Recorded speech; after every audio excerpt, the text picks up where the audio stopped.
नमस्कार मित्रांनो, आजच्या कथेचं नाव आहे भयानं झाकलेलं एक सत्य. कथेला आता सुरुवात करू.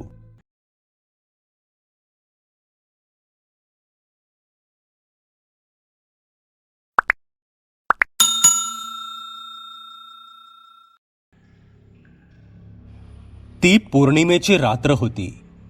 रमेश त्याच्या बेडरूममध्ये बेडवर झोपला होता. काही दिवसांपूर्वीच त्याच्या वडिलांचा मृत्यू झाला होता.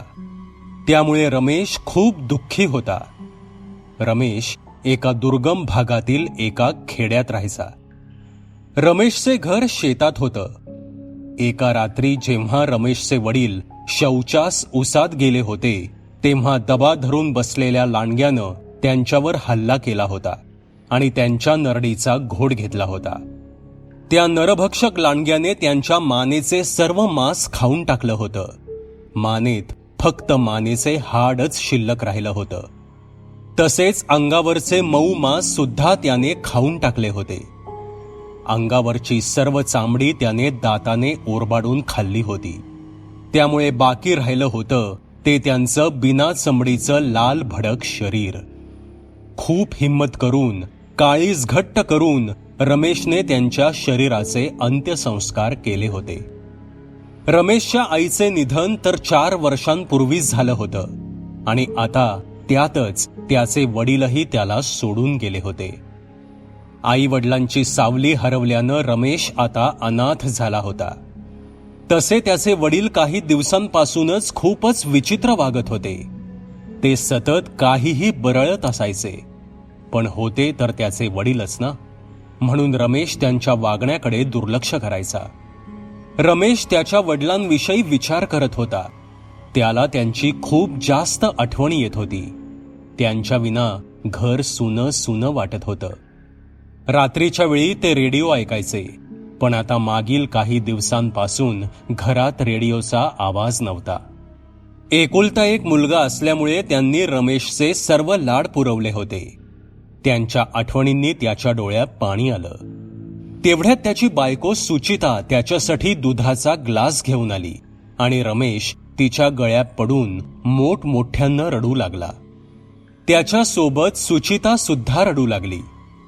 जेव्हापासून बाबा सोडून गेले आहेत, त्या दिवसापासून अन्न पाणी जात नाही. घर रिकामं पडल्यासारखं वाटतंय. अजून सुद्धा असंच वाटतंय की ते मंदिरात भजनाला गेले आहेत आणि पहाटे भजन कीर्तन करून परत येतील आणि सकाळी उठून मला म्हणतील, सुनबाई चहा घेऊन ये.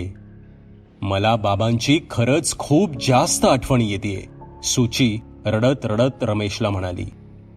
तिचे ते प्रेमळ शब्द ऐकून रमेशला कळून चुकलं की त्याची बायको किती समजूतदार आहे. एका बाजूला सुचिताचं आपल्या सासऱ्यांवरचं प्रेम होतं आणि दुसऱ्या बाजूला रमेशच्या वडिलांना सुचिता अजिबात आवडत नसायची. खरं तर रमेशच्या वडिलांनी रमेशचं लग्न त्यांना पसंत असलेल्या एका मुलीशी जमवलं होतं. पण रमेशला त्याच्या वडिलांना पसंत असलेल्या मुलीशी लग्न करायचं नव्हतं. त्याला पसंत होती सुचिता आणि म्हणूनच रमेशच्या हट्टापायी त्यांनी ह्या लग्नाला मंजुरी दिली होती. काही काळ तर सर्व व्यवस्थित चाललं होतं. रमेशचे वडील सुद्धा सुचिताशी खूप छान वागत होते. सुचिताला आपल्या मुलीप्रमाणे ते वागवायचे. पण जसा काही काळ उलटला तसे रमेशच्या वडिलांमध्ये बदल झाला होता. ते सुचिताला अचानक नापसंत करू लागले होते. ते तिच्याविषयी खूप विचित्र बोलायचे. त्याचे वडील आता सुचिताला वाईट वागणूक द्यायला लागले होते. तिला ते मनात येईल ते बोलायचे. ते तर हे सुद्धा म्हणायचे की सुचिता एक स्त्री नसून एक हडळ आहे. अगं ए हडळे, माझ्या पोराला आणि मला सोडून जा ना एकदाची, असे म्हणायचे. रमेशला असं अचानक त्यांना काय झालं हे काहीच कळालं नव्हतं. पण आपले वडीलच आहेत म्हणून तो त्यांच्या बोलण्याकडे दुर्लक्ष करत होता. पण एकदा रमेशला त्यांच्या बोलण्याचा खूप राग आला होता आणि म्हणून जेव्हा रमेशने त्यांना त्यांच्या असल्या बोलण्याचा जाब विचारला, तेव्हा ते त्याला म्हणाले होते की एका अमावस्येच्या रात्री त्यांनी सुचीचे पाय उलटे बघितले होते. ते रमेशला म्हणायचे की तुझी बायको सुची एक हडळ आहे. त्यामुळे तू तिला जाळून मारून टाकलं पाहिजे, नाहीतर एके दिवशी ती आपल्या घराण्याचा सर्वनाश करेल. त्यांनी हेच खूळ त्यांच्या घरी कामाला असलेल्या नोकराला सुद्धा लावलं होतं. त्यांनी त्यांच्या नोकराला, शिरपाला सुद्धा हेच सांगितलं होतं की रमेशची बायको सुचिता एक हडळ आहे. मोठे मालकच असे म्हणत असल्यानं शिरपाला सुद्धा रमेशच्या वडिलांच्या बोलण्यावर विश्वास ठेवण्यापलीकडे दुसरा मार्ग नव्हता. तो सुद्धा त्यांच्या हो मध्ये हो मिसळायचा. रमेशच्या वडिलांच्या सांगण्यावरून शिरपाने सुद्धा रमेशची समजूत घालण्याचा प्रयत्न केला की त्याने सुचिताचा विषय संपवून टाकावा, आणि जर त्याला हे काम जमू शकणार नसेल तर तो स्वतः हे काम करायला तयार होता. त्याचे बोलणे ऐकून रमेशला शिरपाचा खूप राग आला होता. पण शिरपाचे वडील रमेशच्या परिवाराचे इमानदार नोकर होते, आणि त्यात शिरपा सुद्धा रमेशच्या वडिलांचा आवडता होता. त्यामुळे रमेशच्या मनात असून सुद्धा त्याला शिरपाला नोकरीवरून काढून टाकता येत नव्हते. पण एके दिवशी शिरपाने हद्दच पार केली.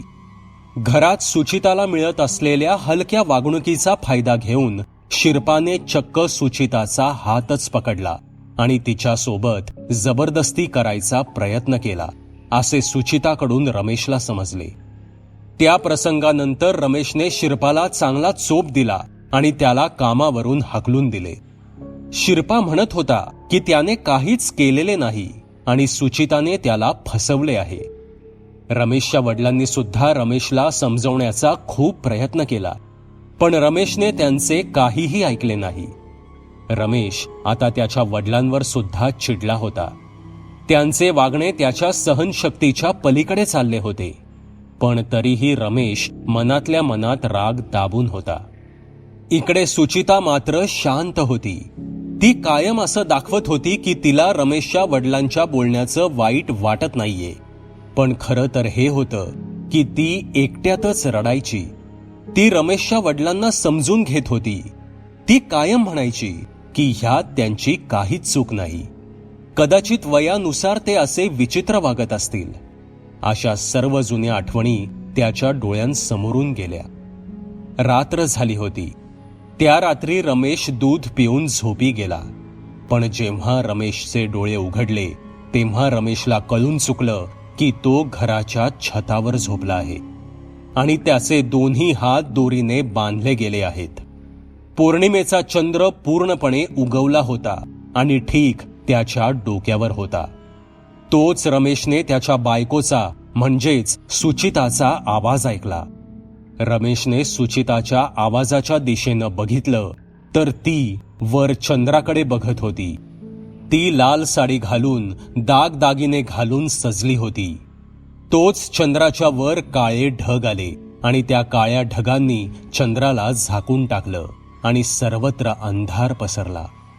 तसे सुचिताने तिचे दोन्ही हात वर केले आणि म्हणाली, हे सैताना, माझ्या ह्या शेवटच्या बळीचा स्वीकार करा आणि मला मनुष्य बनवा, जेणेकरून मी मनुष्यांमध्ये एक सामान्य मनुष्याप्रमाणे जगू शकेल आणि सैतानी शक्तींना वाढवण्यास मदत करू शकेन. तोच रमेशने बघितलं की त्या काळ्या ढगांच्या आकाशात एक वीज जोरात कडाडली. जसे काही तो एक इशारा होता की तू बळी देऊ शकतेस. पण रमेशला समजत नव्हतं की त्याची बायको त्याचा बळी का देत आहे. त्याने तिचे काय बिघडवले आहे. त्याच्या लग्नाला 3 वर्षे झाली होती आणि आजवर तर रमेश तिच्यावर साधे ओरडूनही बोलला नव्हता. सुचिता रमेशच्या जवळ आली. सुची, तू हे काय करतेस? मी तुझा नवरा आहे. तू मला असं का बांधून ठेवलंयस? रमेशने सुचिताला विचारले. रमेश, मी तुझी बायको नाहीये आणि मी तुला सोडू सुद्धा शकत नाही, कारण तुला सोडलं तर मी मनुष्य कशी बनेल?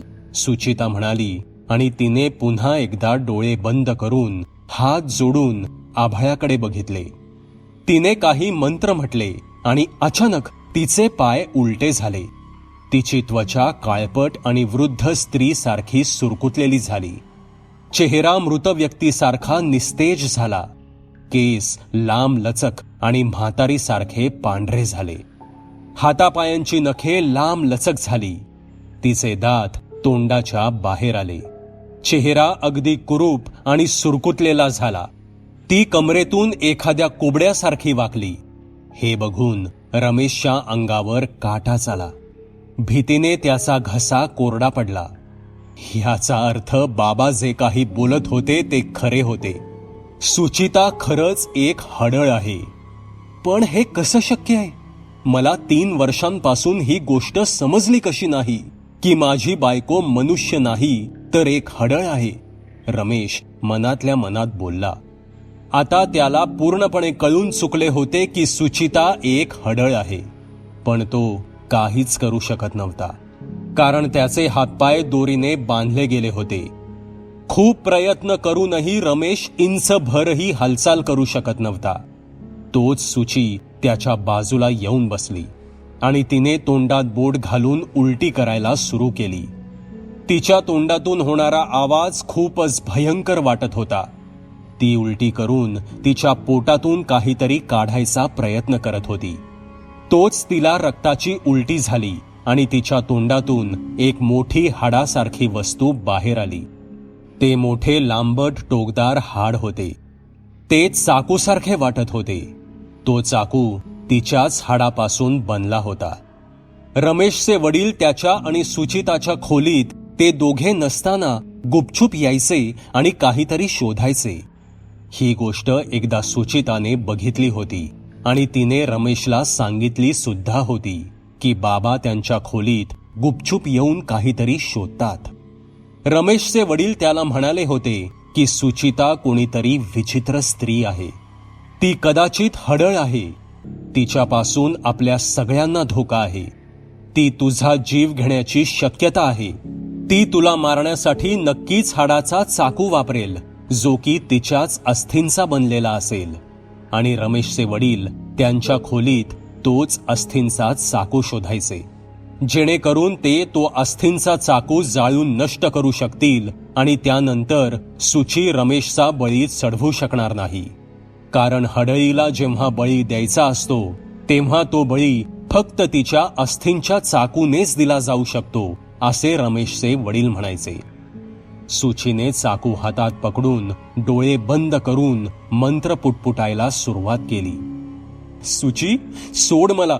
मी तुझं काय बिघडवलंय? प्लीज सोड मला. मी तुझा नवरा आहे. रमेश मोठमोठ्याने ओरडून तिला विनंती करून तिचे मंत्र भंग करायचा प्रयत्न करत होता. तसे तर रमेशला तिला तिचा नवरा म्हणवून घ्यायची सुद्धा आता लाज वाटत होती, कारण तिचे रूप एका कुबड्या म्हातारीमध्ये हडळीमध्ये बदलले होते. पण रमेश फक्त त्याचा जीव वाचवण्याचा प्रयत्न करत होता. पण रमेश एवढा ओरडूनही तिने मंत्र पुटपुटायचे सोडले नाही. मंत्र पूर्ण करून तिने तिचे डोळे उघडले आणि ती त्याच्या छातीवर येऊन बसली. छातीवर बसायचं कारण असं की जेव्हा सैतानी शक्ती छाताडावर बसतात तेव्हा त्यांची उपासना दुपटीने जास्त लवकर पूर्ण होत असतात आणि सैतान लवकर खुश होत असतो. तिने तो अस्थींचा चाकू दोन्ही हातांनी हवेत उचलला आणि ती तो रमेशच्या गळ्यात खुपसणारच होती की तोच मागून मोठ्याने आणि रागाने कोणाच्या तरी ओरडण्याचा आवाज आला. ए हडळ! तिने मागे वळून बघितलं तशी रमेशची सुद्धा नजर त्या ओरडणाऱ्या व्यक्तीवर पडली. तो त्यांचा नोकर शिरपा होता. तो दुरून धावत येत होता. ती वृद्ध हडळ शिरपाचा प्रतिकार करण्यासाठी उठून उभी राहिली, पण तोच शिरपाने तिचा गळा पकडून तिला गच्चीवरून ढकलून दिलं आणि गच्चीच्या कठड्यावरून ती वृद्ध हडळ खाली पडली. त्याने खाली वाकून बघितलं तर ती हडळ टोकदार खोऱ्याच्या दातांमध्ये घुसली होती आणि निपचित पडून होती. फावड्याचे दात तिच्या पोटातून आर पार गेले होते. शिरपा देवासारखा रमेशला वाचवायला आला होता. शिरपा, पटकन मला मोकळं कर, रमेश थरथर कापत म्हणाला. शिरपा पटकन खाली बसला आणि त्याने रमेशचे दोरीने बांधलेले पाय उघडायला सुरुवात केली. आप्पासाहेब मला म्हणाले होते की ही हडळ येणाऱ्या पौर्णिमेला तुमचा बळी देण्याचा प्रयत्न करेल, म्हणून त्यांनी माझ्याकडून शब्द घेतला होता. की जर त्यांना काही झालं तर त्यांच्या पश्चात पौर्णिमेच्या रात्री मी तुम्हाला वाचवायचा प्रयत्न करेन. मी ह्या घराचं मीठ खाल्लं आहे म्हणून मी इथे आलो, नाहीतर तुम्ही जो अपमान करून आणि खोटा आरोप लावून मला हकलून दिलं होतं त्यानंतर मी तुमचं तोंड सुद्धा बघायला इथे आलो नसतो. शिरपा रमेशचे पाय सोडत म्हणाला, चूक झाली माझी शिरपा, मी तुझ्यावर संशय घेतला, पण त्या हडळीनं मला तुझ्याविषयी आणि बाबांविषयी भडकावलं होतं. रमेश शिरपाची माफी मागत म्हणाला. पाय मोकळे झाल्यावर ते दोघे उठून उभे राहिले आणि शिरपा रमेशचे हात सोडत बोलू लागला, रमेश भाऊ, आपल्याला काहीही करून ह्या हडळीला जाळावं लागेल, त्याशिवाय तुमची हिच्यापासून सुटका होणार नाही. तुम्ही जिथे जाल तिथे ही तुमचा पिच्छा पुरवील. इतक्यात रमेशने बघितलं की ती कुबडी वृद्ध हडळ पालीसारखी भिंत चढून पुन्हा गच्चीवरच्या कठड्यावर येऊन बसली होती. ती त्यांच्याकडे क्रोधित नजरेने बघत होती. ते बघून रमेश थरथर कापायला लागला. त्याच्या तोंडातून शब्द बाहेर निघत नव्हते. शिरपा, रमेश घाबरलेल्या थरथरत्या आवाजात म्हणाला. शिरपाला कळून चुकले की काहीतरी घोळ आहे. तसे शिरपाने मागे वळून बघितलं आणि मागे वळून बघताच त्या हडळीनं शिरपाच्या अंगावर झेप घेतली आणि त्याच्या नरडीचा घोट घेऊ लागली. शिरपा मोठमोठ्याने ओरडत राहिला, हातपाय हलवत राहिला, पण ती काही त्याच्या छातीवरून हटत नव्हती. ते दृश्य पाहून रमेश भयभीत झाला. त्याच्या अंगातलं त्राणच गेलं आणि तो गच्चीवरून खाली धावत गेला आणि लपून बसण्यासाठी स्वयंपाक घरात गेला आणि दरवाजा बंद करून त्याने दरवाजाची कडी आतून लावून घेतली आणि एका कोपऱ्यात जाऊन बसला. तो सर्व प्रसंग पाहून रमेश थरथर कापत होता. त्याचे शरीर घामाने भिजले होते. त्याला रडू फुटले होते. त्याला पश्चाताप होत होता की का त्याने त्याच्या वडिलांवर विश्वास ठेवला नाही. रमेश खाली पळालेला बघून त्या हडळीनं शिरपाला सोडून दिलं आणि ती खाली रमेशच्या मागे आली. बाहेरून ती म्हातारी हडळ दरवाजावर मोठमोठ्याने लाथा घालत होती. असं वाटत होतं की दरवाजा काहीच वेळात तुटून जमिनीवर पडेल. रमेश घाबरून त्या कोपऱ्यात थरथर कापत बसला होता. काही वेळ लाथा घालून ती हडळ आता तशीच शांत बसली. दरवाजा उघड तुच्छ माणसा, तू माझ्यापासून वाचू शकत नाहीस. लवकर दरवाजा उघडलास तर सोप्पं मरण देईन, नाहीतर मरेपर्यंत तुला कच्चा खाऊन टाकेन, ती हडळ बाहेरून बोलली. तिचे ते बोलणे ऐकून रमेशच्या अंगावर काटा आला. त्याच्या डोळ्यांसमोर दृश्य दिसू लागलं की ती हडळ त्याच्या नरडीचा घोट घेत आहे. त्याच्या डोळ्यातून अश्रू आले. रमेश काहीच न बोलता आत तसाच लपून बसला. रमेश दरवाजा उघडत नाही हे पाहून ती हडळ जास्तच रागावली आणि ती दरवाजावर लाथा घालून बोलू लागली. तुला माहितीये का की तुझा म्हातारा बाप कसा मेला? असे म्हणत ती मोठमोठ्यानं हसायला लागली आणि पुढे बोलू लागली. हीच पौर्णिमेची रात्र जवळ आली होती आणि मी ठरवलं होतं की पौर्णिमेला तुझा बळी चढवायचा. पण ही गोष्ट तुझ्या बापाला माहीत झाली होती की हडळी शेवटचा बळी पौर्णिमेच्या रात्री देतात. म्हणून त्यांनी शिरपाला सांगितलं होतं की येत्या पौर्णिमेला मला काहीही करून संपवलं पाहिजे. त्यासाठी त्यांनी योजना सुद्धा आखली होती. पण त्यापूर्वीच मी शिरपाला फसवलं आणि तू त्या बिचाऱ्याला घराबाहेर काढलंस. पण म्हातारा अजूनही घरातच होता. तो आज पौर्णिमेच्या रात्री काहीतरी लुटपूट करेल हे मला माहीत होतं, म्हणून मी त्याला संपवायचं ठरवलं. त्या रात्री तू बाहेरगावी गेला होतास. तुझा बाप घराबाहेर खाटेवर झोपला होता. बस मी चुपचाप जाऊन त्याच्या नरडीचा घोट घेतला.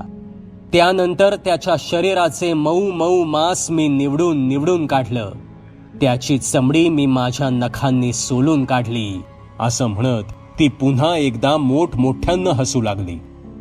हे ऐकून रमेशच्या डोळ्यात पाणी आलं, पण त्याचबरोबर त्याच्या अंगातलं रक्त उसळलं. त्याला कळून चुकलं होतं की त्याच्या वडिलांवर कुठल्याही हिंस्र प्राण्याने हल्ला केला नव्हता. त्यांना ह्याच हडळीनं निर्दयपणे मारलं होतं. रमेशच्या मनात सुडाची भावना भिनू लागली. त्याला त्याच्या वडिलांचं बोलणं आठवलं. बाळा, ती हडळ आहे, तिला जाळून टाक, संपवून टाक, म्हणजे तिचा विनाश होईल. त्यांनी रमेशला सांगितलं होतं की पूर्वीच्या काळी हडळींना, चेटकिणींना जाळूनच मारलं जायचं, कारण वाईट शक्तींना मारण्याचं काम पवित्र अग्नीच करू शकतो, असे ते म्हणायचे. रमेशने तिला संपवण्याचं ठरवलं. क्षणात सुडेच्या भावनेने त्याच्या अंगात ऊर्जा निर्माण झाली.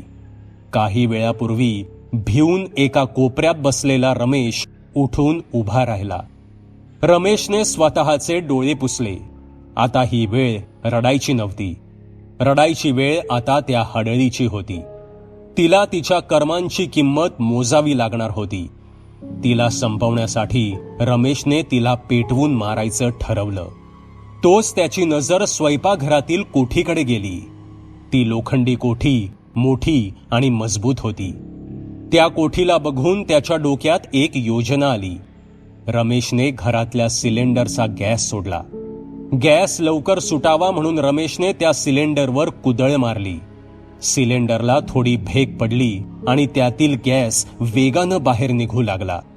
ती हडळ अजूनही दरवाजावर लाथा मारत होती. दरवाजा काहीच क्षणात कोसळणार होता आणि ती हडळ रमेशच्या नरडीचा घोट घेण्यासाठी आत येणार होती. पण रमेशने न घाबरता तिला सामोरं जाण्याचं ठरवलं. रमेशने गव्हाने भरलेली कोठी रिकामी केली आणि तो त्यात जाऊन बसला. गॅस फुफ्फुसात जाऊन आपला मृत्यू होऊ नये म्हणून त्याने बनियनने नाक घट्ट बांधलं. काडेपेटी हातात ठेवली आणि झाकण लावून घेतलं. डोक्यावर कोठीचं लोखंडी झाकण होतं. एक अर्ध्या इंचाच्या फटीतून रमेश बाहेर बघत होता, जेणेकरून जास्त गॅस कोठीत शिरणार नाही आणि कोठीत लपलेल्या रमेशला सुद्धा काहीही होणार नाही. इतक्यात दरवाजा तुटला आणि जमिनीवर कोसळला आणि ती हडळ 2 पायांवर आणि 2 हातांवर धावत गुरगुरत स्वयंपाकघरात आली. तसे रमेशने त्याच वेळी काडी पेटवून कोठी बाहेर फेकली आणि तो खाली बसला. कोठीचे झाकण आपोआप लागलं गेलं आणि बाहेर त्या गॅसने आग पेटली. आगीचा मोठा भडका उडाला आणि जोरदार स्फोट झाला. पण कोठी मजबूत असल्यानं ती ना तुटली ना आत रमेशला काही झालं. रमेशला त्या हडळीचा आवाजही येत नव्हता, पण खोलीत लागलेल्या आगीचा आवाज त्याच्या कानावर पडत होता. हळूहळू ती लोखंडी कोठी गरम होऊ लागली. रमेशने डोक्याने झाकण उचललं आणि अर्ध्या इंचाच्या फटीतून बाहेर बघितलं तर घरातलं लाकडी सामान जळत होतं आणि फरशीवर काही मांसाचे तुकडे पडले होते जे जळत होते. आजूबाजूचा अंदाज घेऊन रमेश त्या कोठीतून बाहेर निघाला. त्याने इकडे तिकडे पाहिलं तर एके ठिकाणी जमिनीवर त्या हडळीचं मुंडकं त्याला दिसलं. ती हडळ त्याच्याकडेच बघत होती आणि तिचे डोळे अवतीभोवती फिरवत होती. रमेशने तिच्या शरीराचे तुकडे गोळा केले आणि त्यांना पुन्हा एकदा राख होईपर्यंत जाळलं. तिचे तुकडे बघून त्याच्या पेटलेल्या हृदयाला शांती मिळत होती. रमेशने तिला मारलं होतं. रमेशने त्याच्या वडिलांच्या हत्येचा सूड घेतला होता. रमेशचे डोळे पाणावले. त्याला त्याच्या वडिलांची आठवण झाली. रमेश मनातल्या मनात त्यांना उद्देशून बोलला, बाबा, हे बघा, मी तुमच्या हत्येचा सूड घेतला, त्या हडळीला संपवलं. त्यानंतर रमेशने त्या हडळीची राख वाहत्या ओढ्याच्या पाण्यात वाहिली. ते हडळ प्रकरण संपून 2-3 दिवस पालटले होते. एके दिवशी रमेश त्याच्या खोलीत बसून एकांतात त्याच्या फाटक्या नशिबाला शिव्या देत होता. इतक्यात घराचा दरवाजा वाजला. त्याचे वडील गेल्यानंतर कितीतरी दिवसांनी त्याच्या घराचा दरवाजा वाजला होता. रमेशने दरवाजा उघडला तर त्याच्या समोर दरवाजात 2 पोलीस उभे होते. रमेश पाटील तुम्हीच ना? त्याच्यातील एका पोलिसानं विचारलं. पोलिसांना समोर पाहून आणि त्यांचा प्रश्न ऐकून रमेशचा घसा कोरडा पडला. त्यांना बघून रमेश घाबरला. यांना माहीत तर झालं नसेल ना की मी माझ्या बायकोचा खून केलाय? पण बायको कसली, ती तर हडळ होती. रमेश मनातल्या मनात म्हणाला. हा बोला, मीच रमेश आहे, रमेश म्हणाला. बायको कुठे आहे तुमची? त्यातील एका पोलिसानं विचारलं. रमेशने आधीच विचार करून ठेवला होता की जर त्याला कुणी त्याच्या बायकोबाबत विचारलं तर त्यांना काय उत्तर द्यायचं. नक्की माहीत नाही, पण गावातील लोकांनी काही दिवसांपूर्वी तिला एका पुरुषाबरोबर पळून जाताना पाहिलं होतं. कदाचित तिचे आणि त्या पुरुषाचे संबंध होते, रमेश त्यांना म्हणाला. तसे ते दोन्ही पोलीस एकमेकांकडे बघू लागले. तो पुरुष कोण होता? ओळखता का त्याला तुम्ही? त्यांनी रमेशला विचारलं. नाही, काही माहीत नाही. माझ्या थोडीच ओळखीतला होता साहेब. कितीतरी पुरुष या गावात येतात आणि जातात, रमेश त्यांना म्हणाला. बरं बरं, ह्या बाईला ओळखता का? त्यातील एका पोलिसाने एका स्त्रीचा फोटो त्याच्या खिशातून बाहेर काढत आणि रमेशला दाखवत विचारलं. रमेशने त्या फोटोकडे बघितलं आणि त्याचे डोळे आश्चर्याने पांढरे फट्ट पडले, कारण तो फोटो सुचिताचाच होता. तिचा चेहरा सडून काळा पडला होता. तिच्या चेहऱ्यावर मुंग्या लागल्या होत्या. हा हा, ही माझीच बायको सुचिता आहे, रमेश मोठ्याने त्यांना म्हणाला. ह्यांची बॉडी आम्हाला तळेगावच्या जंगलात मिळाली आहे. ह्यांना मरून बरेच दिवस झाले आहेत. इतक्या दिवसांपासून बॉडी तिथेच पडली होती, पोलिसांनी रमेशला सांगितलं. काय? रमेश आश्चर्यानं ओरडला. हो, जंगली प्राण्यानं हल्ला केला असावा असा आमचा अंदाज आहे. कदाचित लांडगा किंवा अजूनही कुठले तरी जनावर असावं. मानेवर दातांचे व्रण आहेत. नरडीचा घोट घेऊन मारून टाकला आहे. त्या पुरुषासोबत जंगलात गेली होती वाटतं, तो पोलीस म्हणाला. काही वेळ शांत राहून तो पोलीस पुन्हा म्हणाला. ते जाऊ द्या, बॉडी घ्यायला नामदार हॉस्पिटलमध्ये या, पण आधी पोलीस ठाण्यात या, तो पोलीस म्हणाला. पोलीस ठाण्यात कशाला? रमेशनं विचारलं. अहो, काही फॉर्मॅलिटीज असतात. आणि अजून एका प्रश्नाचं उत्तर द्या. बायको इतक्या दिवसांपासून गायब आहे, मग ह्याची माहिती पोलिसांना का दिली नाही? पोलिसांनी रमेशवर दबाव टाकत विचारलं. अहो साहेब, कोणत्या तोंडानं येणार होतो आणि सांगायचं काय की माझी बायको एका परपुरुषासोबत पळून गेली? रमेश त्यांनाच उलट बोलला. पण रमेशला मात्र काहीच कळत नव्हतं की पोलिसांना सुचिताची बॉडी तळेगावच्या जंगलात कशी सापडली, कारण तिला तर त्याने स्वतः त्याच्या हातांनी जाळून टाकलं होतं. रमेशने पुन्हा एकदा त्या पोलिसांच्या हातातून तो फोटो घेतला आणि तो काळजीपूर्वक बघितला. तिच्या अंगावर रमेशला हिरव्या रंगाची साडी दिसली आणि त्याच्या डोळ्यांसमोर सर्व काही चित्र दिसायला लागलं की नेमकं त्याच्या सोबत इतक्या दिवसांपासून काय होत होतं. आता त्याच्या डोक्यात लख्ख प्रकाश पडला होता. वडिलांच्या मृत्यूपूर्वी रमेश आणि सुचिता तिच्या माहेरी गेले होते. घरी परत येताना मध्ये तळेगावचं जंगल लागतं. ते जंगलातून जातच होते की सुचिता रमेशला म्हणाली होती, ह्या जंगलात एक तळं आहे आणि तिथे नजारा खूप छान असतो. आपण तिथे काही वेळ थांबू. पण रमेशने त्या गोष्टीला नकार दिला होता.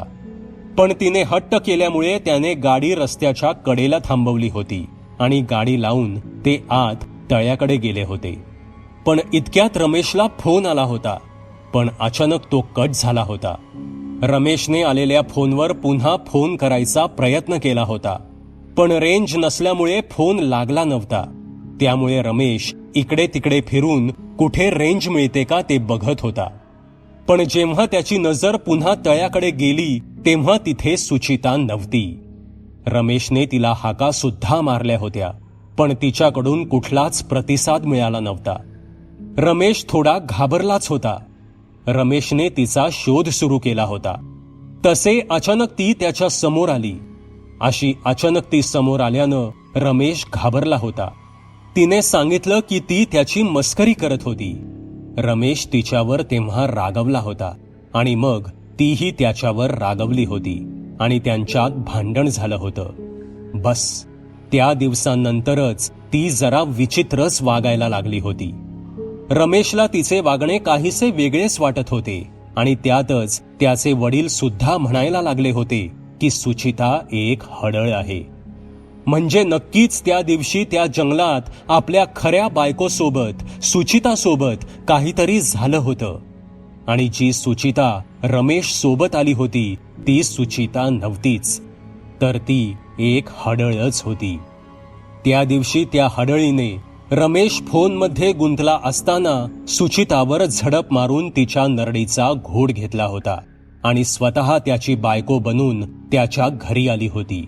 आणि काही काळानंतर त्याच्या वडिलांना समजलं होतं की ती एक हडळ आहे. पण आपल्या खऱ्या बायकोचा मृत्यू कधी झाला हा प्रश्न मात्र अनुत्तरितच राहिला. रमेश आपल्या वडिलांच्या फोटोसमोर आला. बाबा, आज तुमच्या मृत्यूचा बदला पूर्ण झाला. आज कदाचित तुमच्या आत्म्याला शांती मिळेल, असे म्हणत रमेश धाय मोकलून रडू लागला. इतक्यात त्याच्या वडिलांच्या फोटोवरील हार रमेशच्या डोक्यावर पडला. त्याच्या वडिलांच्या आत्म्याला आता शांती मिळाली आहे ह्याची जणू काही तो हार ग्वाही देत होता. मित्रांनो, तुम्हाला ही कथा कशी वाटली ते कॉमेंटमध्ये नक्की सांगा. पुन्हा भेटूयात अशाच एका भयकथेसोबत. धन्यवाद. सबस्क्राईब करा एटी स्टोरी टेलर चॅनलला आणि बेल आयकन दाबून ऑलवर क्लिक करा आमचे व्हिडिओज सगळ्यात आधी बघण्यासाठी.